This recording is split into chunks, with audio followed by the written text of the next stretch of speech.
I don't know about you, but Naomi's words, her theological statement about God at the end of chapter 1 of the Book of Ruth has been ringing in my ears for the last couple of weeks.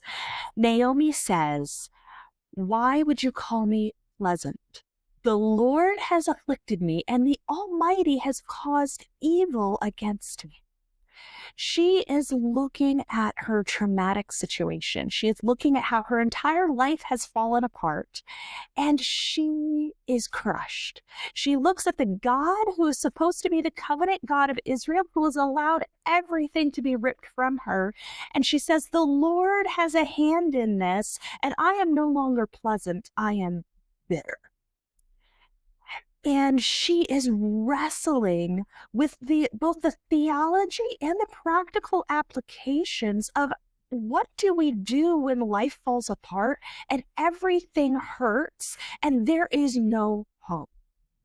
Chapter 1 ends with a tiny sliver of hope that there is now bread in the city of bread and the beginning of the harvest of barley has begun. And so we move into chapter 2, where we start to see God's providential work on behalf of Ruth and Naomi as he is doing his work behind the scenes. So often in life, we want God to show up in big, grand ways to part the clouds in the heavens and to send rain or a word of what we're supposed to do next.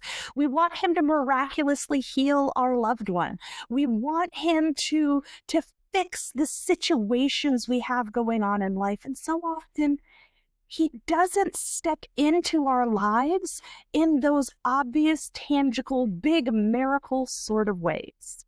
Instead, God continually works through his people, following his character to do good for those who are hurting. The Book of Ruth, as we talked about in the very first episode, is ultimately about how our God, it's about him, not Naomi and Ruth. It's about how our God, who showcases his care for the weak and the vulnerable, through righteous people functioning justly in the societal systems he set up for their flourishing. God cares for his people, but normally he does this through his people, not through big flashy miracles. And we are going to see how that works out in chapter 2. I'm going to start by reading chapter 2, my translation of it, to get us into the text, to get us thinking about it. I am again going to use the name meanings rather than the transliterated versions we have in our English Bible. There's one Hebrew word I've been struggling to figure out how to translate that for this. So I'm going to tell you a little bit about it before, and we'll discuss it more after. But it's a Hebrew word that has multiple meanings that our English does not have in one word. So we do not have an English word that carries the nuances that the Hebrew word does. The Hebrew word is na'ar, and it can be translated young man, young person, young woman, or it can be translated servant, because in the ancient world, in the household dynamics, hierarchy is not by gender, it's by age. And so when you're trying to discuss a hierarchy between maybe kings and his noblemen, I mean, high-ranking, very powerful men, but they're not as powerful as the king, they're the noblemen under the king, they might be called the na'ar, the servant of the king. But that na'ar word also can talk about 10-year-old kids, teenagers. And so it's this word that has this broad range of meaning, and it's hugely repetitive in the Book of Ruth. A lot of people are called a na'ar in the Book of Ruth, and is this a servant or is this a young person? And it's likely that it's both. I, for my translation purposes, am going to call this a young person, young woman, young man, if there's gender specific in the text. But carry in mind that there's the idea of servant, a hired worker alongside that. It's not just like a bunch of kids or teenagers running around. A lot of these are going to be adults, adults of, 30s, 40s adults. But I'm going to call them a young person rather than a servant because there's another servant term later on, and I want to differentiate between the two.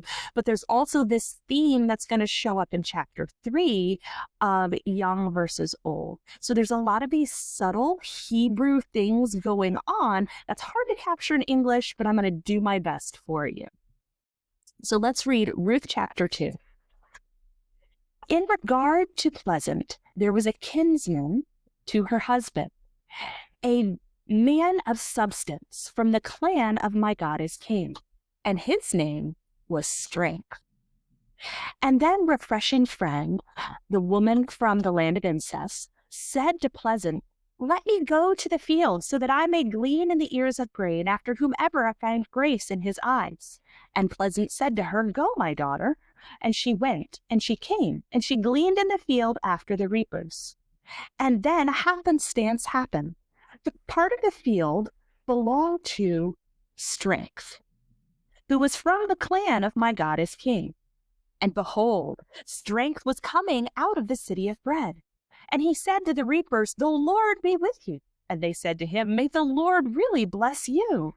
And then Strength said to the young man appointed over the harvesters, whose is this young woman?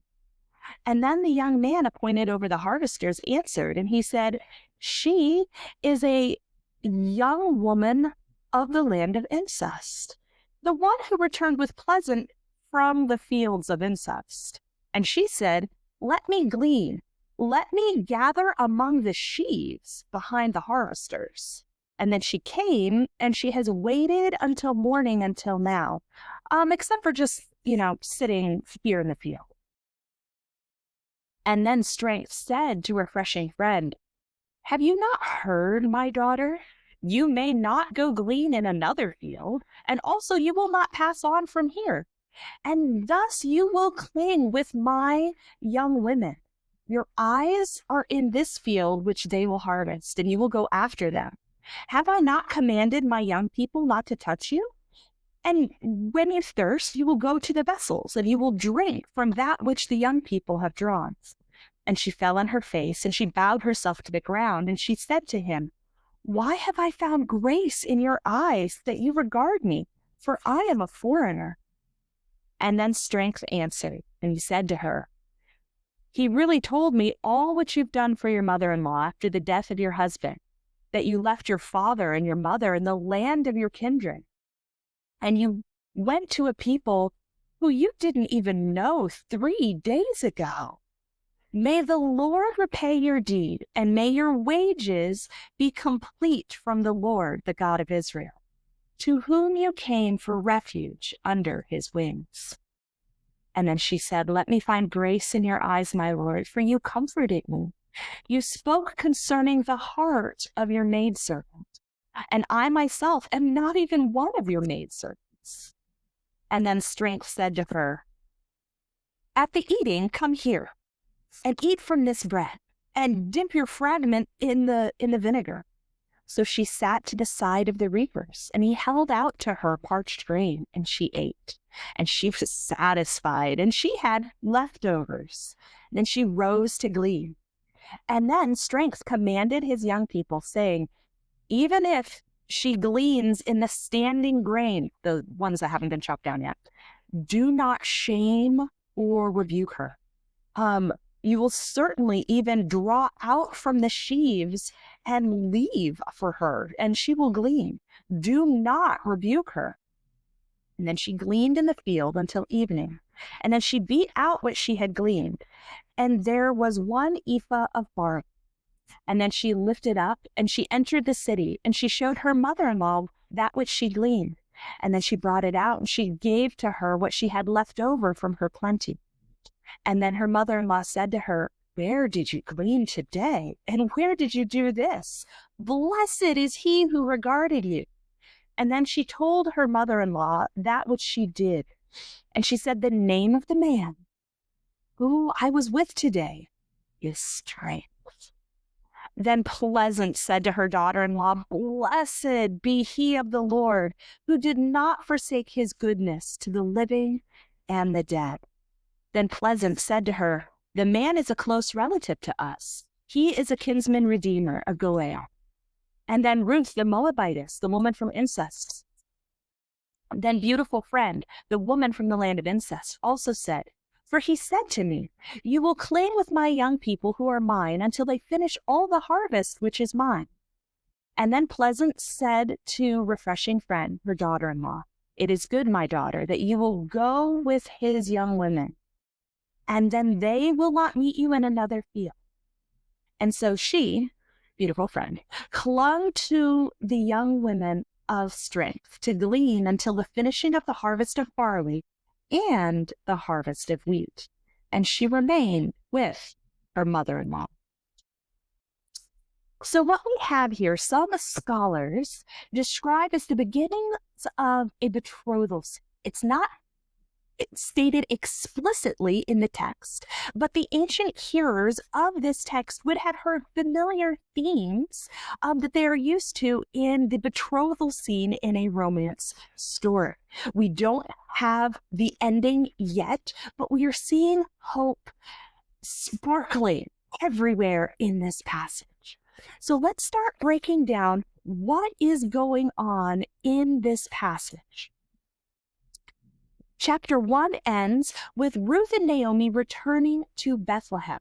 They have come back. They're in the city of bread. The barley harvest is beginning, and that scene closes. Imagine a play and the curtain comes down. But before the curtain comes up, the narrator briefly gives the audience an aside so that we're clued in on some important details.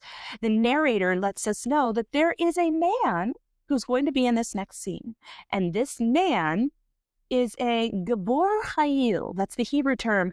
And scholars discuss how to best translate it. Most of them land on a man of substance.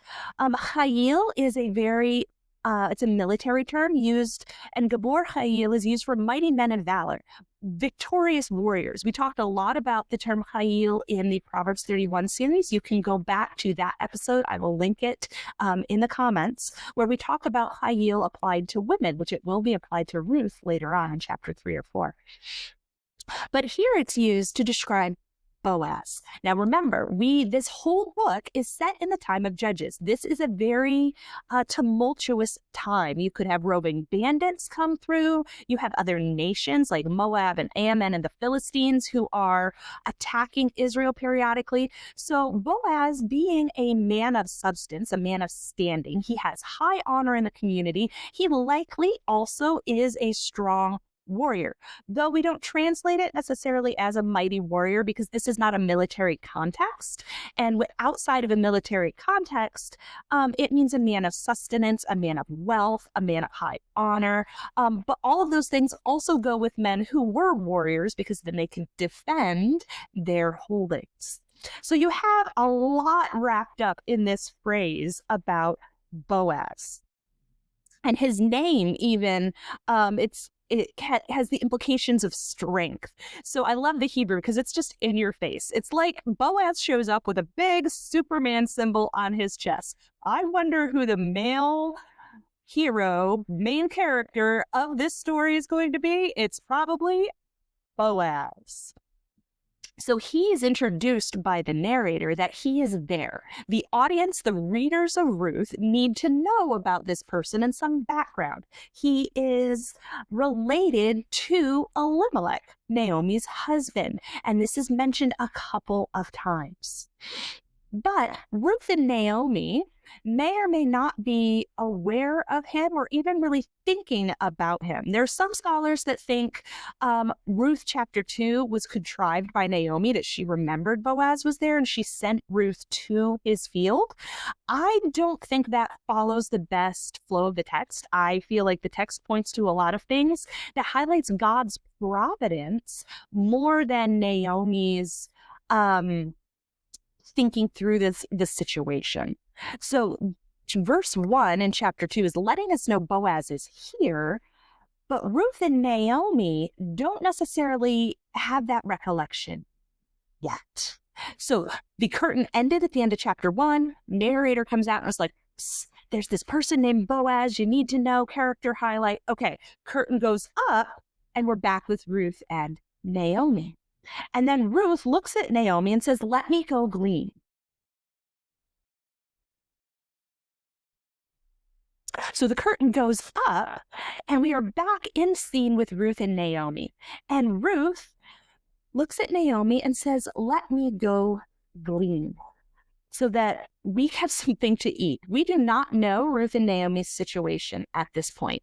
We do not know if they are maybe living in Elimelech's house. Were they able to get home, or is somebody else living in the house? Are they living in a tent on the outskirts of town? Are they living with a neighbor who was kind enough to take them in? The text never tells us where they are living and sleeping at night, but they have a location that's functioning as home for them. And Naomi says, "Let me go glean, so that I can take care of us." Naomi is either too grieving, too traumatized, too old to do this. Naomi seems, again, very passive here. She isn't able to do a lot yet to plan or to make things happen. And so Ruth, very similar to chapter 1, where Ruth is like, "I'm going to stay with you. Your people will be my people. Your God, my God. You will not dissuade me from the path I am on." Once again, Ruth is standing up as a strong, vibrant, take charge kind of woman. And again, she is going to provide for this family no matter what. And so Naomi says to her, "Go. Go, my daughter." My daughter is a term of endearment, but Naomi's interactions with Ruth continue on the same theme. It's constantly go, go, go, or silence. That is pretty much all Naomi is doing at this point, sending or silent. And Ruth is the one trying to figure out how to make life work in the midst of trauma and grief. It's easy to read past their trauma and grief and be like, "Oh yeah, bad things happening, but they're going to be okay, right?" This is our reminder. Some of you listening have experienced loss in intense ways, and trauma and death and suffering. Some of you listening have not.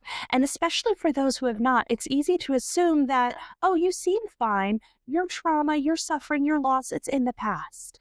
And this is a good reminder to all of us that we carry those losses with us. They don't stop existing just because good starts happening again.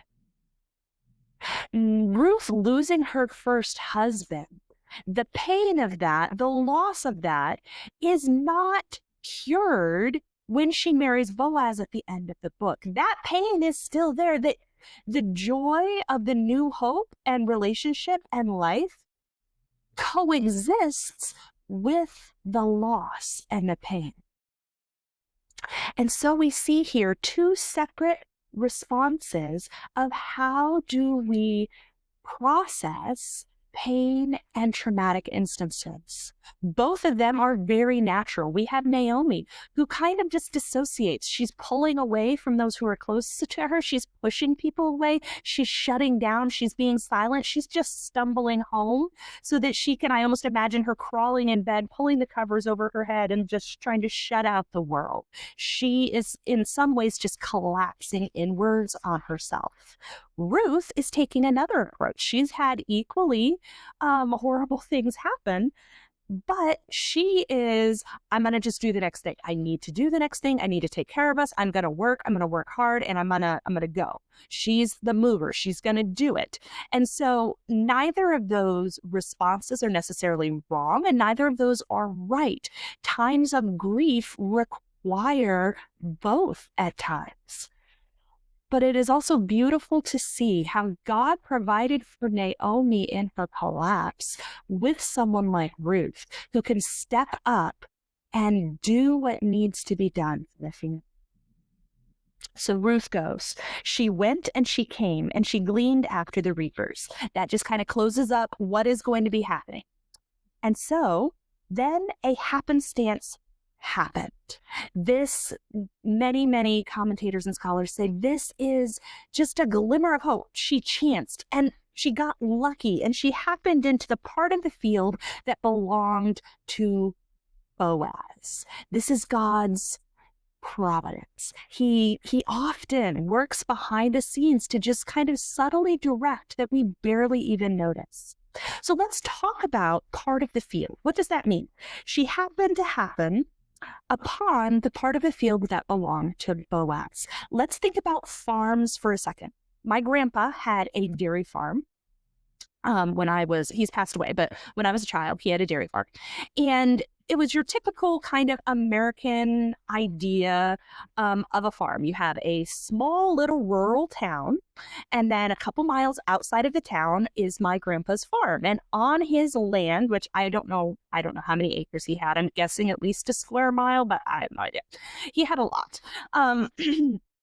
And so on his land, he had a farmhouse, and he had the barn for the cows, the milking parlor, barn silos for grain, all of the things. All of that is on his land. The house, the barn, all of it is on his land that he is farming. The town is several miles away, and they would leave the farm to go into the town to go shopping, hospital, school, whatever they needed. But there's a separation between the two.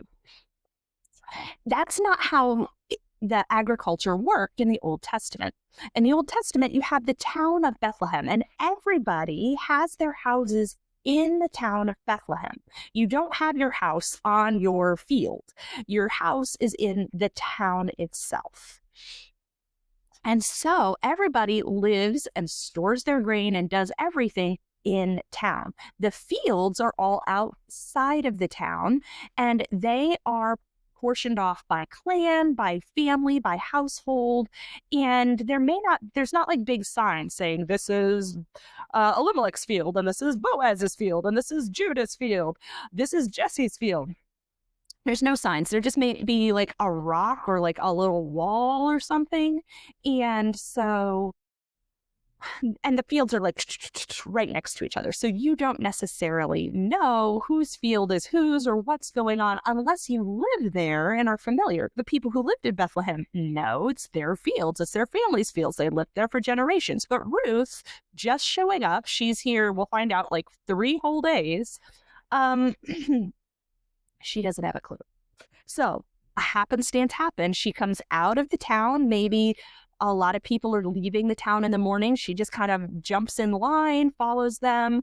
And maybe she just follows a crowd of women, and she happens into Boaz's field, the text reminds us again, because this is significant, who was from the clan of Elimelech. And behold, Boaz was coming out of Bethlehem. So we don't know how long later. It seems like maybe some hired workers, the harvesters, families, they went out to start working in the field. Boaz is a man of standing. It doesn't seem like he actually has to do the physical labor himself. He gets to hire reapers. Either he has a large household of himself. It's likely Boaz was married and or widowed before Ruth, although he may still have a living wife when he marries Ruth. The text doesn't tell us, and it's irrelevant to the story. But it is a possibility. He's allowed to have more than one wife. So he may have a large household with his own children working. He is a man of sustenance. He probably hired some workers as well. He could have some of his own children working some of the land and everything. But we have a lot of people, a lot of things going on. Boaz doesn't seem to have to do the labor himself. He can just kind of take a supervisory role. So it seems like all the actual physical laborers went out to the field early in the morning. He was probably taking care of some stuff in town, doing what large land-owning men do in town in the morning. And then he comes out a little bit later, and everybody else is already working. It seems like it could be a couple hours after they get started. So he comes out and he greets the reapers. Now, remember, reapers here, at least for me, I don't know if this would be the same for you, I always read reapers kind of male. Growing up, because it's easy to put specific genders on some of these terms and think that the reapers are the men. They're out there working. Because especially growing up complementarian, it's men who have jobs, not women. Women are supposed to be staying home. So of course it's men doing most of the work. Not so. Harvest time, everybody's on board. Women, children, old people to their physical ability, children to their physical ability. And so when he's talking to reapers, this is a multi-gendered group. This is not just males. This is all of the hired workers, family members, everybody in his field who are doing the task of reaping. And so Boaz comes out of the town, he comes up to the field, and he says to the reapers, "The Lord be with you," which I absolutely love, because there's this principle of first speech. When you look at the Bible, pay attention to the first thing a character says. It can be significant. Not always, not 100% of the time, but it's a question worth asking in your Bible study. Is the first thing this person says important to either the characterization of the character or to the story as a whole? And so here, the first thing Boaz says is a blessing on those laboring for him. He immediately says, "The Lord be with you." And this may be a very typical harvest time blessing they would say to each other, but it's still significant that the Lord's name is the first word out of Boaz's mouth. And the second word, because it's only 2 words in Hebrew, the first word out of Boaz's mouth is the Lord. The second is you, with you. Boaz is concerned about the Lord and his people.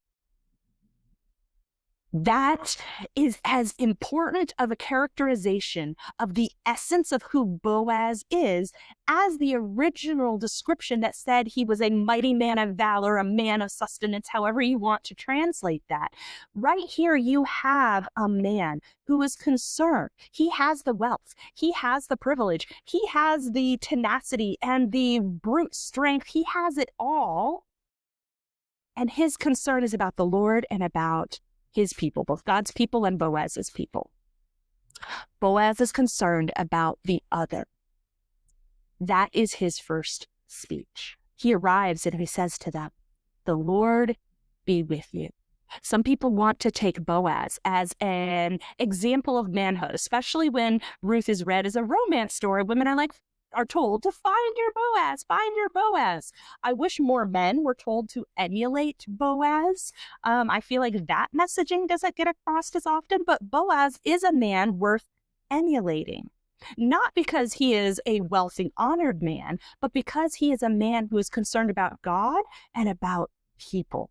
And his concern for God and his concern for people impact how he treats the foreigner and the weak and the destitute. In the Book of Ruth, a godly man is the one who cares about the one who can't help themselves.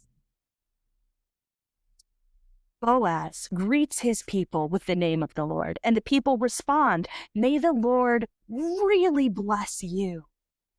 There's this back and forth. There's this mutual honor, this mutual respect. He is highly regarded by his people. So Boaz arrives, he greets everybody, checks in with the foreman. Verse 5, then Boaz said to the young man, to the servant, this likely isn't like a young man, a teenage boy. I'm thinking late 20s, 30s, hired adult man with a family who's in charge of kind of watching. He probably hired, or maybe, this is purely conjecture, is one of Boaz's sons. We don't know. And their relationship isn't really relevant, but this is kind of the foreman over the field.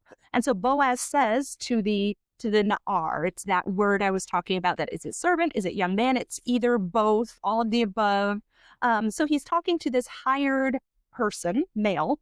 He's talking to this young man who's appointed over the harvesters, the foreman.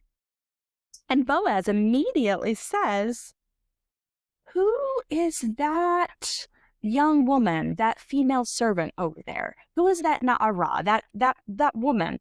Boaz doesn't seem to know who Ruth is yet. He doesn't know if she's a hired servant that maybe the foreman hired that he didn't know about. He doesn't know if she's related to another family who's helping out today. He's not sure who she is, but Boaz is aware. He's not the man who has a whole bunch of workers in his field and he doesn't know Jack from Jill and he's like, whatever, you take care of it. He is invested in his workers. He cares about who is there. And as he checks in with the foreman, he's like, who's that? To whom is this? Who does she belong to? And that is, to us, that sounds really weird. No one would ever be like, look at me and be like, who do you belong to? Because we are an individualistic society. We think about, I am Jessica Jenkins. I am me. You're like, that's what you need to know. My family is irrelevant. It's an individual society. They didn't work that way back then. You want to know what clan, what group, what family, what family does she belong to? Who does she belong to? How does she fit into our city? What family is she connected to? Who's her father? I don't recognize her. Did someone get married? She's new. who is this? And so the foreman, I'll call him a foreman, even though he's the Na'ar, the young man, because the text is playing off of young men.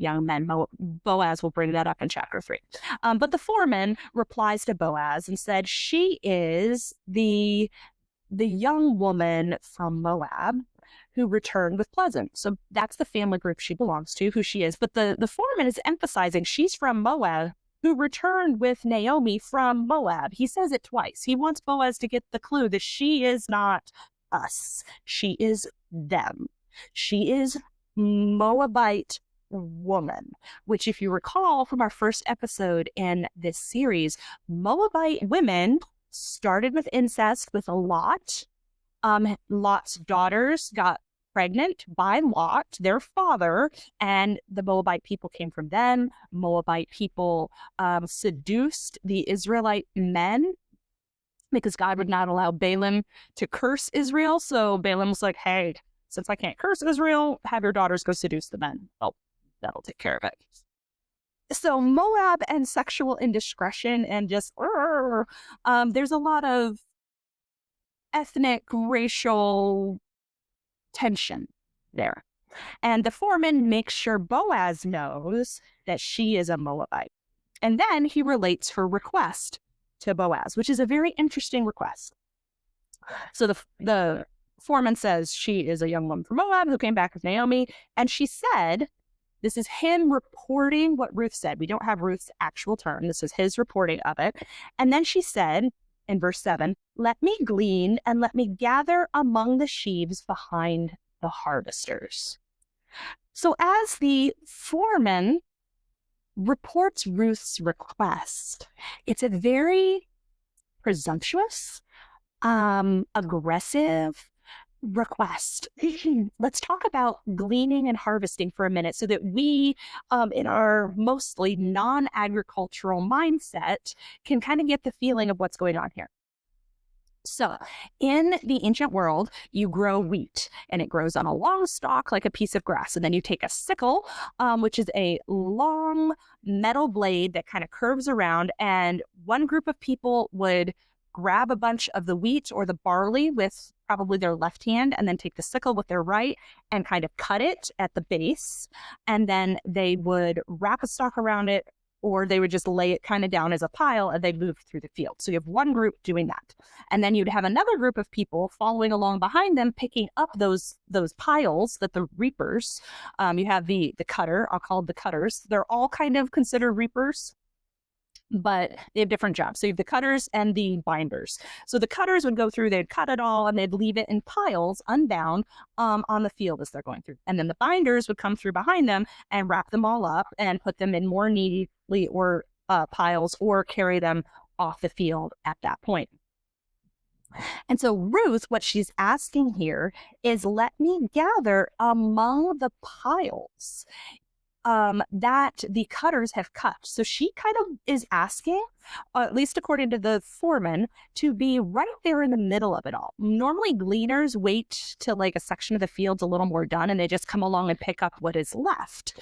The Mosaic law, you can read the passages in Leviticus 19 and Deuteronomy 24, Leviticus 19, 9 through 10, Deuteronomy 24, 19 through 22.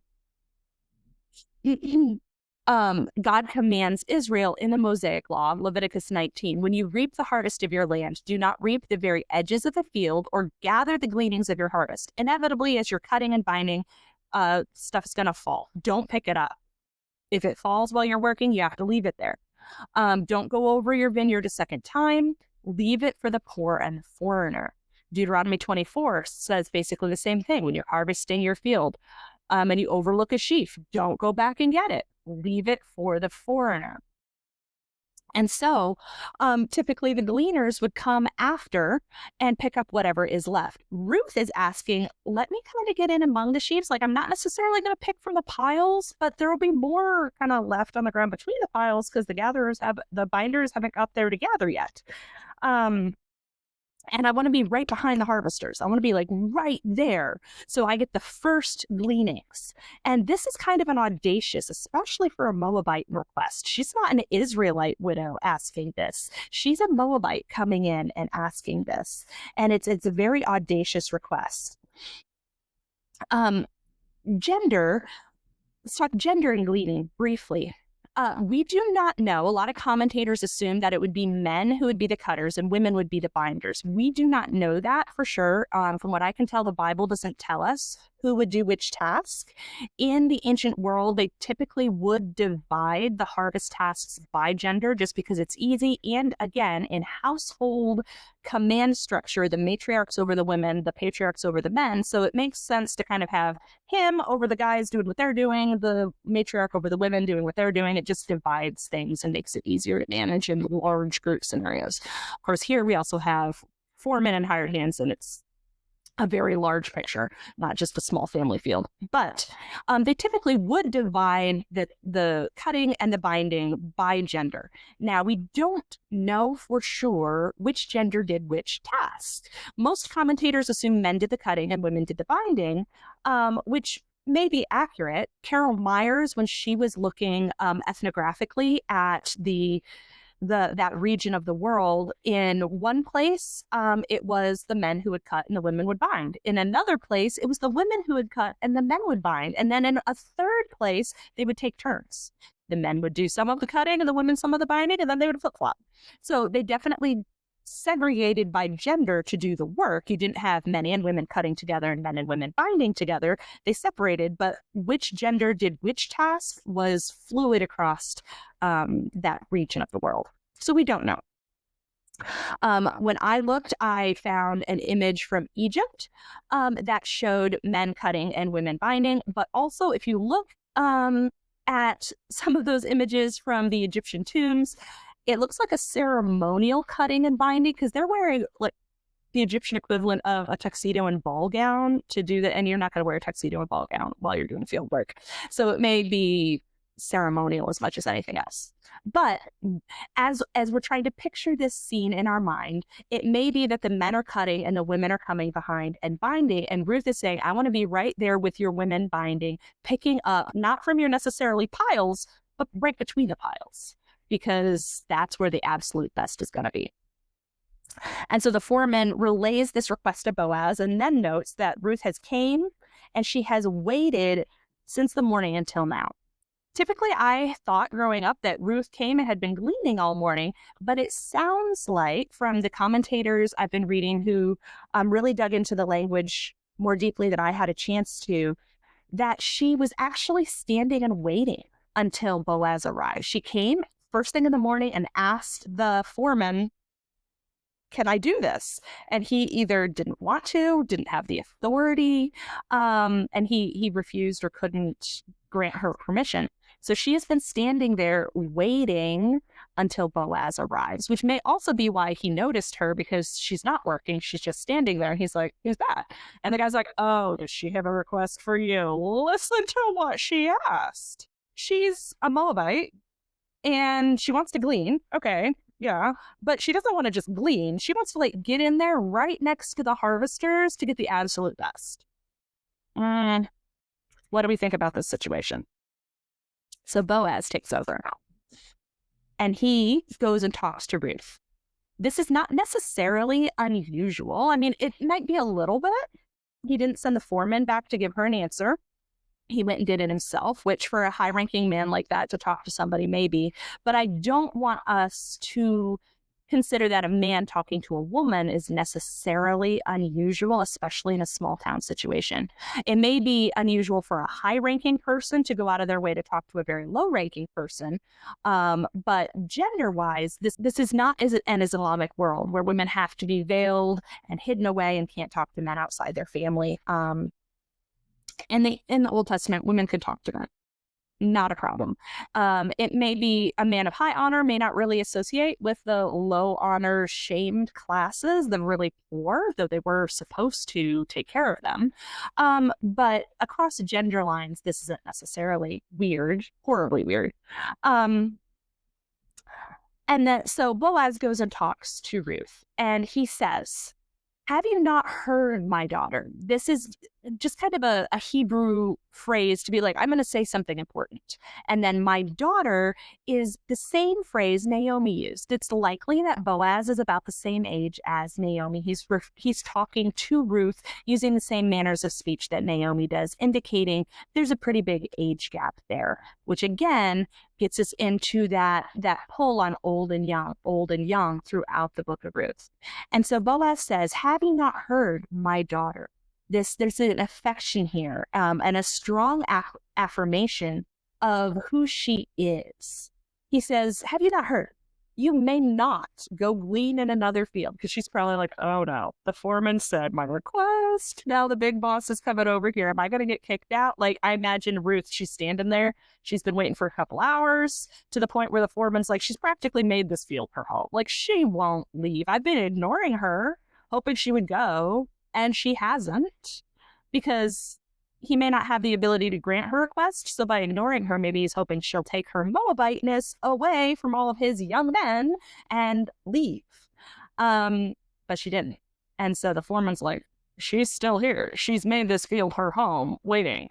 And so she's been there waiting for hours in the sun, in June in Israel, which is 90s. And so Boaz comes up to her. She sees him coming across the field. I don't know if her heart just sinks, like, oh no. The foreman kind of gave me the cold shoulder. He's been hoping I would leave by ignoring me. I didn't. Is the big boss going to come now, lay down the law, and tell me to scram? But Boaz doesn't. He comes and he says, have you not heard, my daughter? You may not go glean in another field. You can't go glean. Oh no, I can't go glean in another field? What are you going to say? You also cannot leave this field. Okay?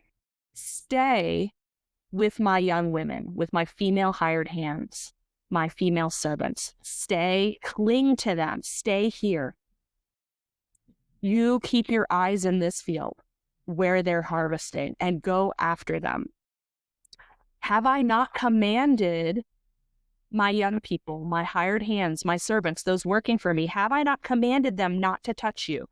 And touch, I mean, you could imagine a gleaner getting kind of too close with the hired workers, and the workers are like, get away, stop, you're not allowed to do that, and pushing back. You know, you could have tussles going in the field because the gleaners are getting too close, and the hired workers are trying to protect the harvest because their wages come from that harvest, most likely.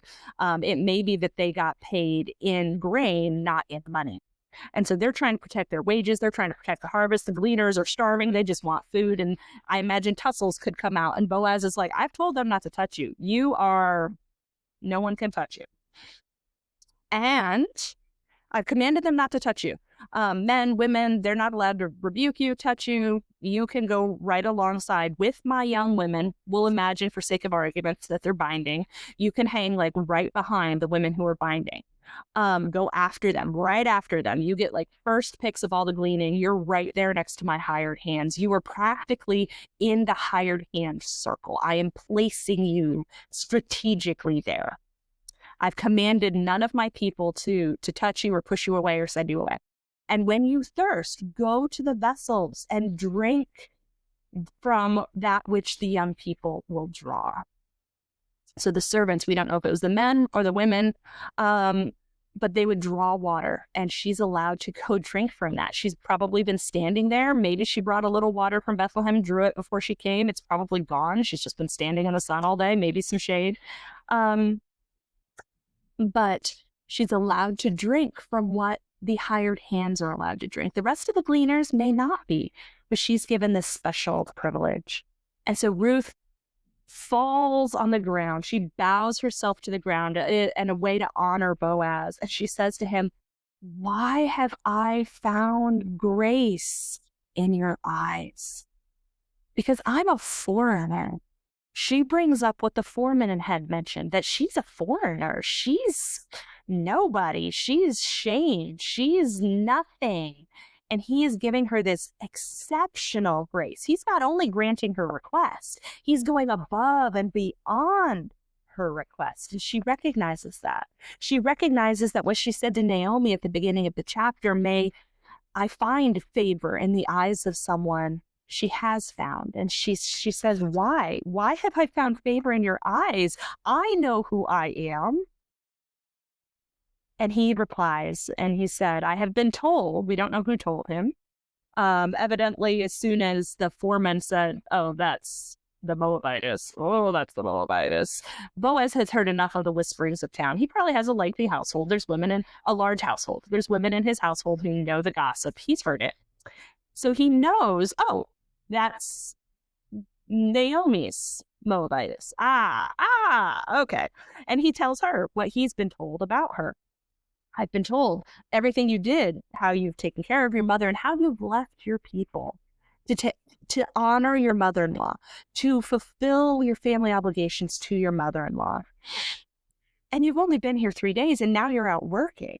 He said, may the Lord, and this is a prayer, it's a blessing Boaz has over Ruth. He says, may the Lord repay your deed. May your wages be complete from the Lord, the God of Israel, for whom you came for refuge under his wings. The wings picture is that a mother hen bringing all of her babies under her wings to save from rain or a dust storm or just to protect them. And Ruth is nestling under the wings of the Lord. Boaz not only honors her request, not only expands, but he prays God's blessing upon Ruth and her endeavors. He recognizes what she has done, what she has given up, and who she is. He is willing to invest in an immigrant, nobody with a sexually tainted cultural past. He can see the image of God in her, and he can see how she has been a person of high character, willing to give up everything for the love of another. Boaz is presented as a man who cares about God and his people. And Boaz looks at Ruth and says, you are a person who cares about God and his people. He recognizes that kindred, and he prays a blessing over her. He does not send her away. He does not say, go back to your country. He does not say, I'm sorry, Moabites are not allowed here.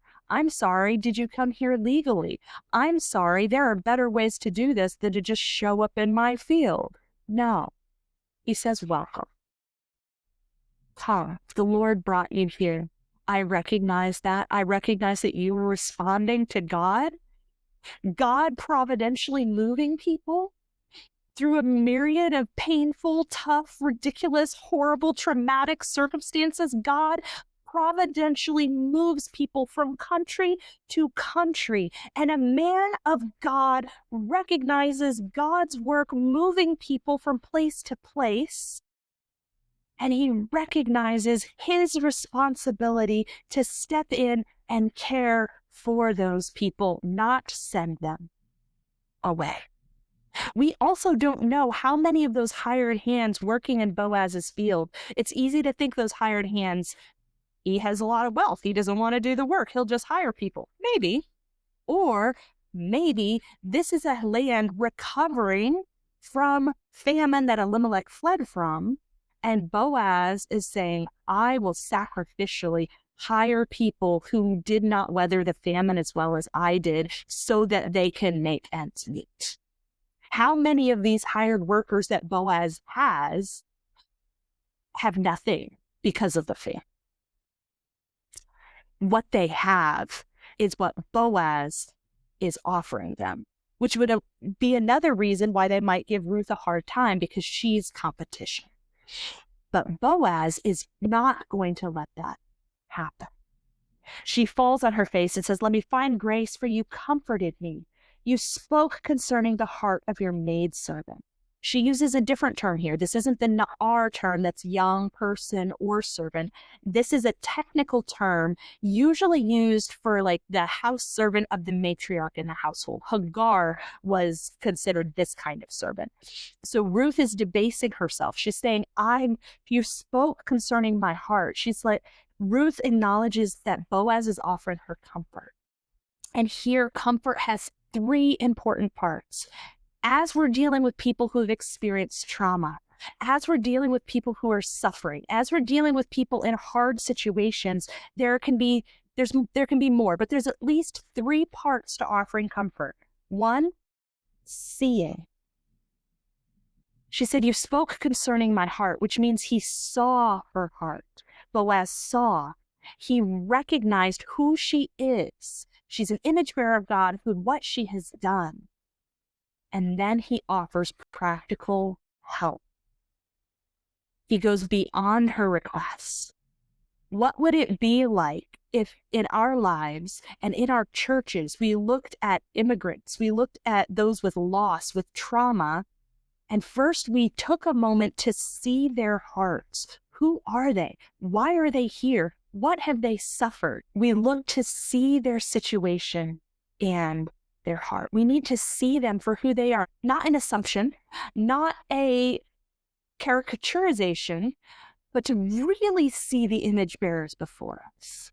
Not to assume, but to see them, to recognize the depth of what they're going through, and then to offer tangible aid. I assume after this interaction, she goes back to work and he keeps doing his manager stuff. But the next verse, there's likely a little break between the two, but the next verse, it seems to be lunchtime. Boaz said to her, come here. They're eating lunch. And he says, eat from the bread. Hands her bread. Dip your fragment in the vinegar, some sort of sauce to make the bread taste good. And so she sits next to the reapers. He invites her to sit with him and his household and the hired hands. He brings her into the community. As a man of honor and a man of standing, this statement is huge.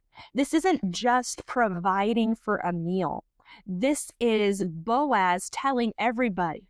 He is making a public statement to the entire city of Bethlehem, because all of those reapers are going to go home and do you know what Boaz did today? Do you know? He, as an elder in the city, as an honored, high-ranking man, is making a public statement to the entire city of how the entire city is now supposed to treat Ruth.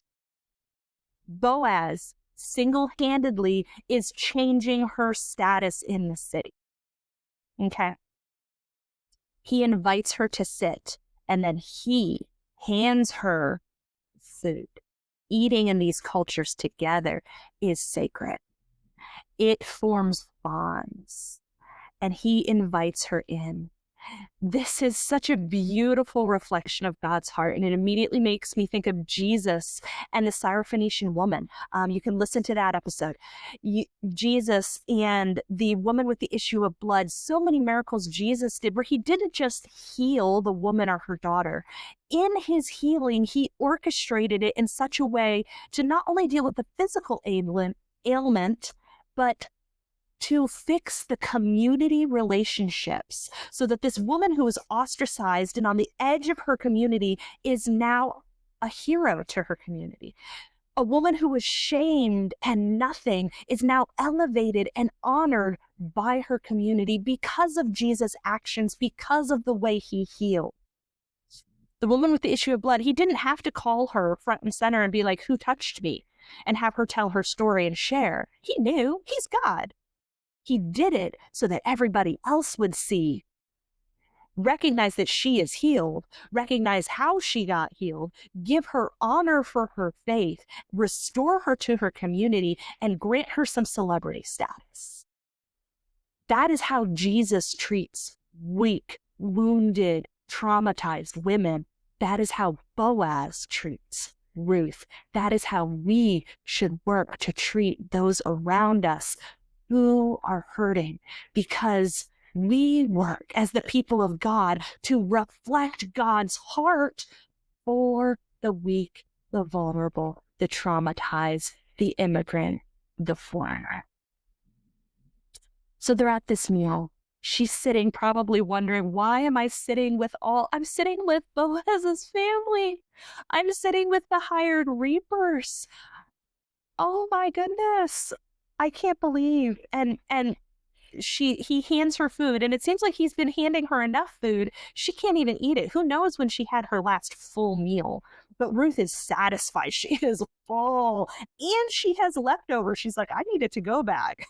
So she wraps up that food in some way, puts it with her stuff, and goes back to gleaning because she's a hard worker and she's going to get back to it. She didn't get to do it this morning. She had to stand and wait, and she's eating. She's going back.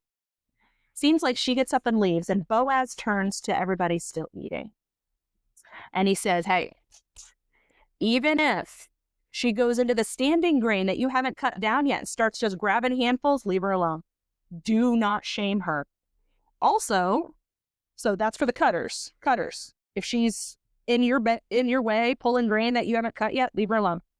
No shaming her. Binders, those wrapping everything up. Take handfuls of those sheaves, drop it on the ground, toss it back to her, like drop. Okay?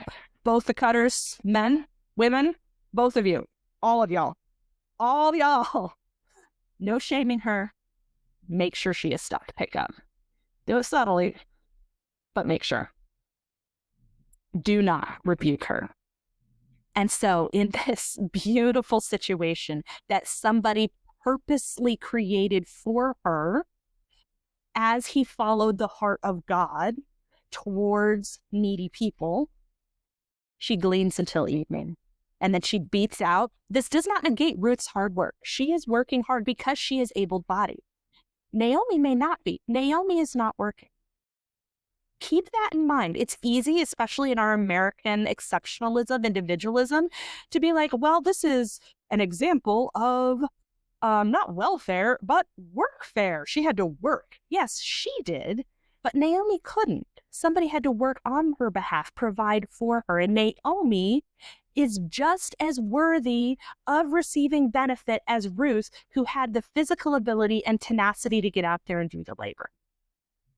And in the Old Testament, tithes and offerings were to be given to the tabernacle and temple for the provision of the widows.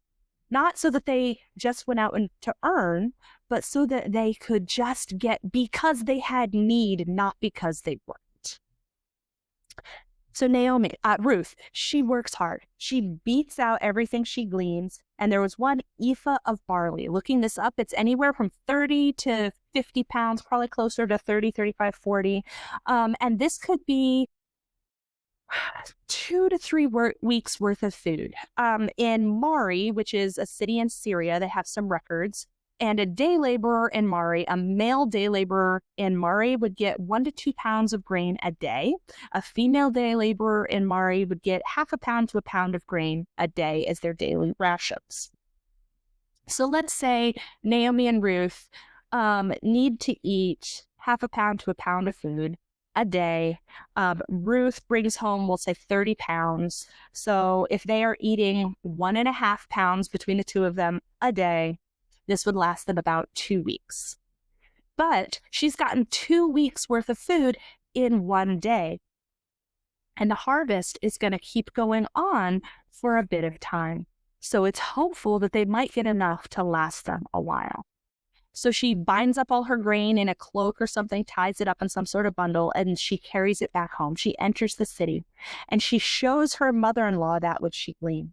And she brought it out, like I just imagine her maybe on her head, maybe on her shoulder or her hip carrying it. And she just kind of, whew, I'm back, puts it down. But she's also so excited in front of Naomi.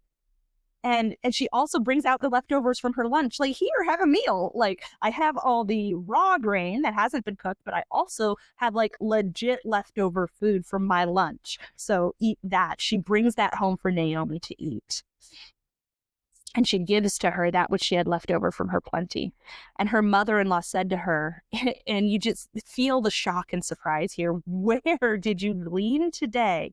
And where did you do this? Blessed is he who regards you. Naomi seems to have no clue. This is when Naomi seems to start waking up. The glimmer of God's activity through Ruth, through Boaz in Naomi's life, she seems to perk up a little bit. I imagine her pulling a blanket off her head and looking at Ruth. Wait, what? What do you have? I expected like a gleaning portion, maybe a basket full, enough to get us through the next couple days. You brought home 2 weeks, 3 weeks worth of food if we're careful. Where did you do this? There is hope.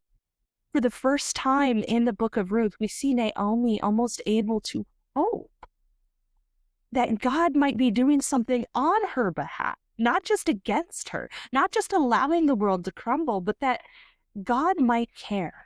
I think there's a lot of us who we believe God is powerful. We believe God can do anything, but does he want to? Is the question in our minds. God can make miracles happen, but does he care to do it for me?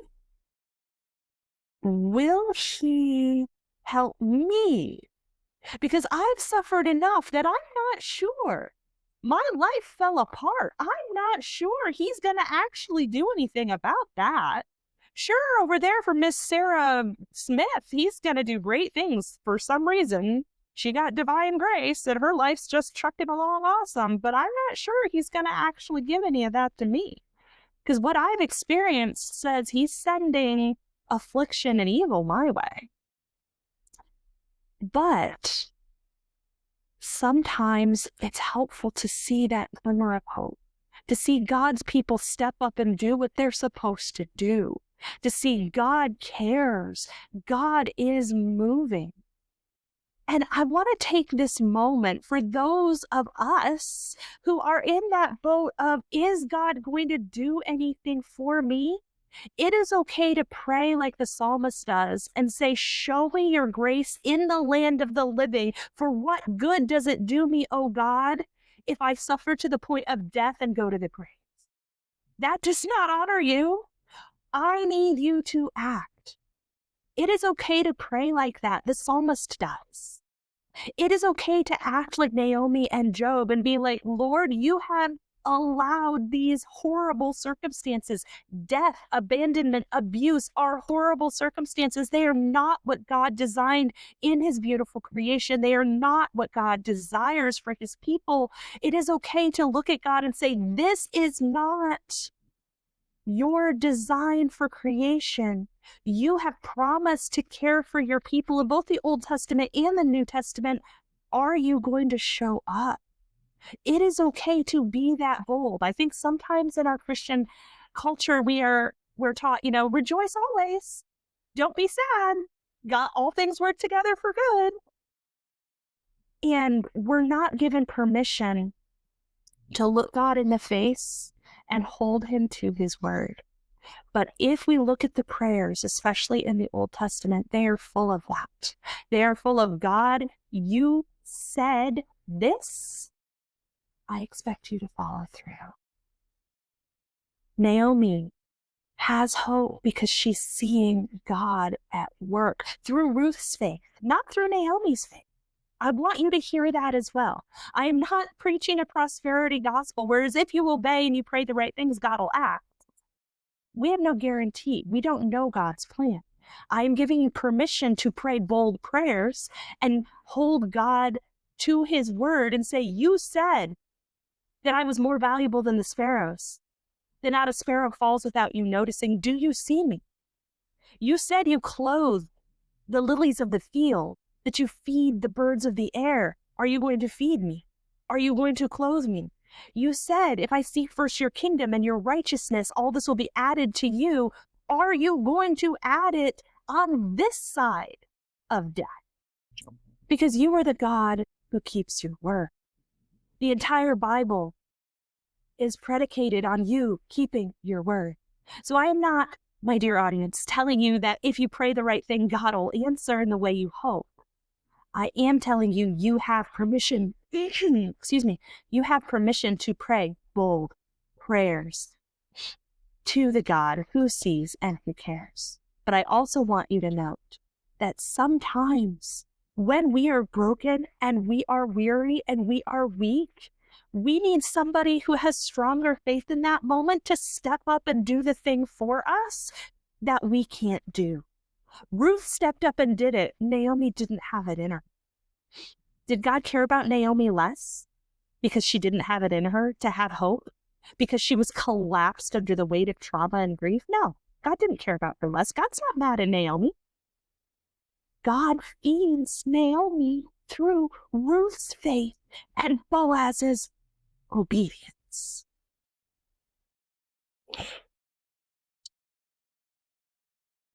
Let that sink in. Ruth shows up with 3 weeks worth of food after 1 day's worth of effort. And Naomi recognizes that this was God. She didn't have faith. I don't think she planned this. I don't think she was doing anything but collapsing in trauma. But God surprised her with his grace through somebody else. And then Naomi, because she is a woman of faith, because she's a theologian, can recognize once she wakes up, once that sparks in her brain that maybe God is showing up for me, she can start to see the bigger picture.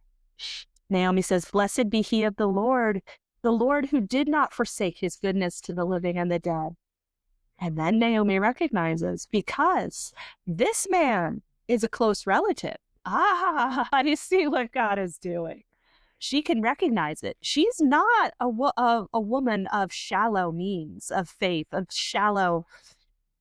Naomi can recognize what God is doing. She is not a woman of shallow faith. She is not a woman of shoddy theology. She is the theologian of the Book of Ruth. Do not miss that. Naomi is the one speaking theology and pointing out the character of God and pointing out God's action all throughout the book. Ruth is the baby Christian with faith who's just trying to do the next thing. Boaz is the one systemically operating according to God's heart. Naomi is the theologian.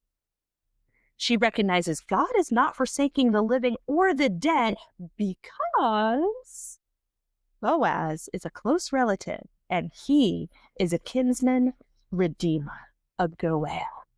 Now, we think of redeemer and a lot of different things come to mind. But let's talk about goel briefly in the context of the Old Testament. A goel was a term in an Israelite family or clan. It was a specific position a man would have in his clan or family related to the rest of the clan, family, tribe. And he had several things, a goel, and there could be more than one. He had several things he was responsible for. A goel is responsible for the repurchase of property that was owned by clan members and then sold out of economic necessity, which might be why Boaz is so wealthy, because he has purchased all of the fields of the people who were destitute during the famine. The Mosaic law said you can purchase these fields to help these people, but you have to give it back on the year of Jubilee. So the goel, or if those families had to sell those fields to someone outside the clan, it's the goel's responsibility to buy them back, to make sure these properties stay in the clan and in the family, to protect family clan assets, which enables survival for the future, because land equals survival for the Old Testament Israelite. So the goel's responsible to help make sure his family and clan has land, which equals survival.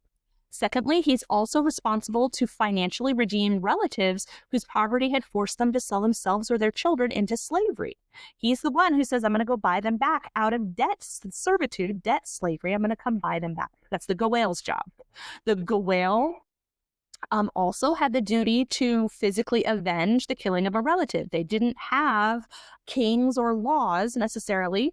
Now, if somebody commits murder, you have a trial, you have detectives, all the things, you have to go through it, and then there may or may not be, life imprisonment, death penalty, whatever. In the Old Testament, it's the goel's job to go track down the murderer and dispatch of the murderer. That's the goel's job. He's also the one who's going to receive money that's paid in restitution. So if somebody did a crime, if Joe did a crime against Fred, Fred dies, Joe is found liable by the elders and has to pay restitution money to Fred's family. The Goel is the one who makes sure that money, he takes that money and then makes sure it gets to who it needs to get to. And he also is responsible to show up and help other clan and family members in lawsuits. So a Goel has a lot of responsibilities for his family. And Naomi goes, aha, he's a Goel. I see what God's doing here. She's a woman of profound insight. She can recognize once she is able to wake up a little bit from her grief and her trauma. Does that mean she's over her grief and trauma now? No, that pain, that wound is still there. But you get to a point in grief where there's a point of trauma and grief where you're just so bowed down, you can't think, you can't function, your head is fuzzy. You could open your eyes, but you feel like you can't really focus. Your brain can't get thoughts. Like it just, nothing works. You feel like you're in a cloud slogging through mud with a blindfold on.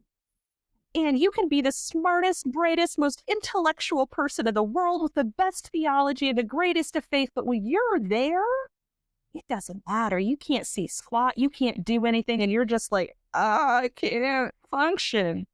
But when that starts to lift, none of the rest of who you are ceased to be. But the weight of grief can dull our senses, both our ability to reason theologically and our ability to see what God is doing. And we see here, as God uses Ruth in Naomi's life, she can start to wake up and see what God is doing. And she can call out, Boaz is a Goel. He has family responsibilities. He's a kinsman. Okay. So Naomi recognizes who Boaz is, and Ruth continues, because she's just excited. She had a great day. Ruth said, yes, and Boaz, Ruth may not even fully know what a Goel is, because Naomi may not have told her. They were living in Moab. So Naomi's making these connections. Ruth may not have caught up yet. Then Ruth replies, Naomi says, he's a close relative. He's a kinsman redeemer, a Goel. And then Ruth says, he said, I should also stay with his young people, his hired servants, until they finish the harvest. I worked today and I got all this stuff, and he said I can stay and I can do it tomorrow and the next day until we're all done. Like, how much am I going to bring home? I just imagine, I talk really fast when I get excited. My husband's just like, slow down. And that's what I imagine Ruth doing. She's just like, stay. Like, I have security of work for this season. I am contract employed. I can provide. Thank you, Lord. And Naomi says, that's good. That's good. Go with his young women. Stay with them like Boaz told you to. So that they, and this is very ambiguous, we don't know who they is, but so that they might not meet you in another field. Potential shaming, rebuke, maybe even a sexual situation. You're going to be safe. You're going to be taken care of. Do as Boaz said. Stay in that field. And so she, being Ruth, clung to the young women, the female hired hands, who would be a variety of ages, of Boaz, and she gleaned there until the finishing of the harvest of barley and the harvest of wheat, and she remained with her mother-in-law. So chapter 2 ends. Hope is sparkling. Naomi is waking back up. For the original readers, it may have sounded like a bit of a betrothal scene, but there's no betrothal yet. It ends with the important note. She remains with her mother-in-law. And the harvest is finished. We don't know that she has any more conversations with Boaz the rest of the harvest. It was the beginning of the barley when they arrived in Bethlehem. So barley harvest just began. 3 days later, Ruth is in the field. Harvest could last, several weeks to a month, perchance. And then you have several weeks or a month, and then the wheat harvest begins. So we have a 2.5, 3 month period here where Ruth is working, but we don't know that she has any more contact with Boaz. That situation, though she has his blessing, though she has the entire situation set up to the most ideal possible, she remains with her mother-in-law. The final problem of the book is not solved. Temporarily, they have food. Fantastic. But permanently, they are still in limbo. What is going to happen? How is God going to finish helping answer Naomi's prayer from chapter 1, where she said, may you find rest in the household of a husband? Because they are still widows. Yes, they have food for now, but they are still widows. They still cannot work their land. They still cannot long-term survive. They have good in a temporary situation, but this is not a long-term situation. They need a long-term answer. They don't have it yet, but they have hope. Thank you so much for listening to Ruth chapter 2 and thinking it through with me. I can't wait to hear your thoughts. I especially want to hear your thoughts regarding trauma and difficulty and how Ruth and Naomi approach those things and how that impacts your life and the way you process the difficult things in your life. Do you feel like you've been Ruth? Do you feel like you've acted more like Naomi? Which of those portrayals of handling grief resonates with you more? Let's talk about it. Find me on social media or send me an email. I can't wait to hear from you.